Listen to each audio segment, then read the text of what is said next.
দিন দিন আমার আক্ষেপ বেড়েই চলেছে।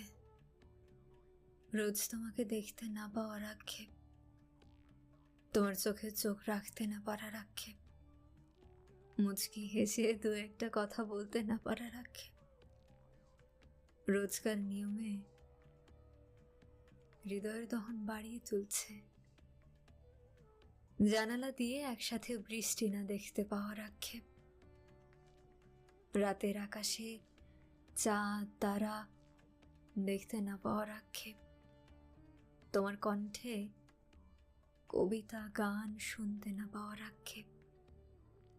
রোজকার নিয়মে হৃদয়ের দহন বাড়িয়ে তুলছে। রাস্তা দিয়ে একসাথে হাঁটতে না পারার আক্ষেপ, রোজ রোজ তোমাকে চিঠি লিখতে না পারার আক্ষেপ, সন্ধ্যা নামার আগে তোমাকে এক পলক দেখতে না পাওয়ার আক্ষেপ। রোজকার নিয়মে হৃদয়ের দহন বাড়িয়ে তুলছে। তোমাকে নিয়ে নতুন করে স্বপ্ন বুনতে না পারার আক্ষেপ, আগের মতো করে ভালোবাসতে না পারার আক্ষেপ। রোজকার নিয়মে হৃদয়ের দহন বাড়িয়ে তুলছে। এই যে তোমার সাথে দেখা না হওয়া, কথা না হওয়া, হাসতে না পারা, ভালোবাসতে না পারা, আদৌ কি এই আক্ষেপগুলোর অবসান ঘটবে?